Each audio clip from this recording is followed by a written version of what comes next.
नमस्कार। इन खबर में आपका स्वागत है। दुनिया तीसरे विश्व युद्ध के मुहाने पे खड़ी है। कब मामला खतरनाक मोड़ ले जाए कुछ नहीं कहा जा सकता।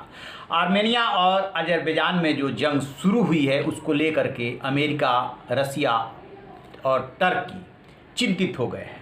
टर्की एकदम खुलेआम अजरबैजान के साथ है और आर्मेनिया से रसिया की नज़दीकी है, अजरबैजान से भी नज़दीकी है। अब जंग रुके तो कैसे रुके?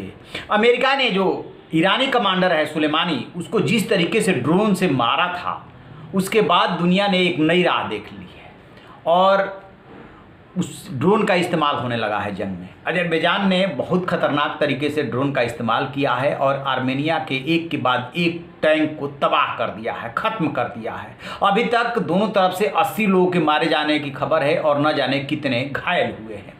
जिस क्षेत्र को लेकर के लड़ाई हो रही है उस क्षेत्र पे वैसे तो आर्मेनिया का कब्जा है, लेकिन वो बताया जाता है कि अजरबैजान का है और एक जातीय गुट ने उसको कब्जा कर लिया था 1994 में, और जिसकी वजह से जो है ये जंग समय समय पे होती रही। 80 के दशक में भी हुई, 90 के दशक में भी हुई। अभी जो है जुलाई से ये संघर्ष चल रहा था और अब इसने अचानक जो है खतरनाक मोड़ ले लिया है।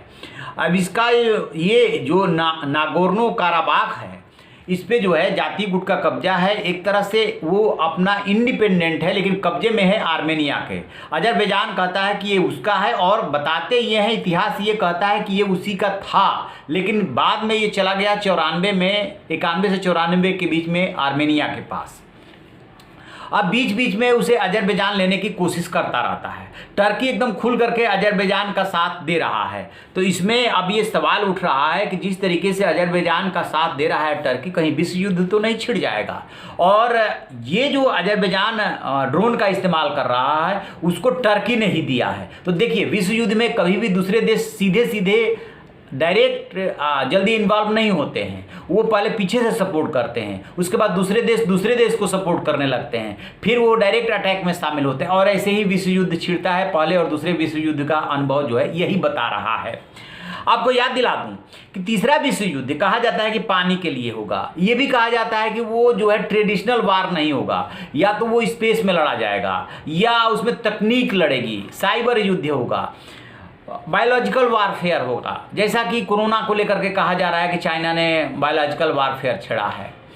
तो अभी भारत और चीन में जब तनाव चल रहा था तो उसमें एक बात देखा गया कि ड्रोन का स्वार्म अटैक की तैयारी कर रहा था चीन। स्वार्म अटैक क्या होता है कि उसमें जो है झुंड के झुंड छोटे छोटे जो ड्रोन होते हैं उनका इस्तेमाल किया जाता है और आप कितने को मार करके गिराओगे वो सैकड़ों की तादाद में छोड़े जाते हैं और उसका जो है जवाब देना बड़ा मुश्किल हो जाता है। मतलब आप टेक्नोलॉजी वार इसे सीधे सीधे कह सकते हैं। और ठीक ही इसी तरीके से क्या होता है कि जो सूचनाएं एकत्र होती है, जो तस्वीरें एकत्र होती है, जो दुश्मन का सैनिकों का लोकेशन आप ले रहे होते हो, वो सेटेलाइट इमेज के थ्रू आप ले रहे होते हैं। तो इसीलिए कहा जा रहा है कि जो अगला तीसरा विश्व युद्ध होगा या देशों के बीच में जो युद्ध होगा उसमें टेक्नोलॉजी का ज़्यादा इस्तेमाल होगा, साइबर वारफेयर होगा, बायोलॉजिकल वारफेयर होगा और इसी तरीके से ड्रोन का इस्तेमाल होगा। मान के चलिए कि ट्रेडिशनल वार के लिए गुंजाइश अब कम बची है। हाँ, जहाँ पहाड़ी है, जहाँ नदी है, दुर्गम इलाके हैं, वहाँ पे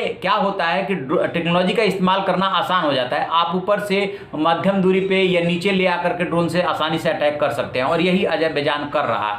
तो तकनीक का इस्तेमाल बढ़ता जा रहा है और ये इसलिए कह सकते हैं खतरनाक कि जो पक्ष तकनीकी रूप से सशक्त है वो मजबूत साबित होगा, क्योंकि वो ट्रेडिशनल वार जो कर रहे होते हैं उनके ऊपर वो तकनीक से हमला कर रहा होता है। उसको जान का नुकसान नहीं हो रहा होता है, अधिक से अधिक माल का नुकसान होगा यदि कोई उसके ड्रोन को मार के गिरा देता है।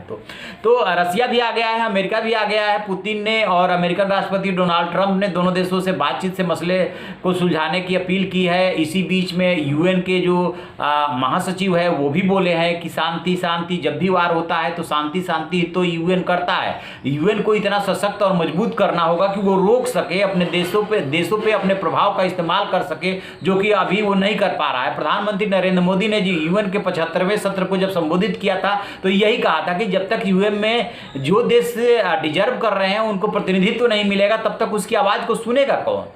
ये समस्या आ रही है। इस युद्ध को तत्काल रोका जाना चाहिए, अदरवाइज ये तीसरे विश्व युद्ध का रूप ले सकता है। तो आप ऐसी खबरों के लिए देखते रहिए हमारा डिजिटल चैनल इन खबर। इन खबर चैनल को सब्सक्राइब करें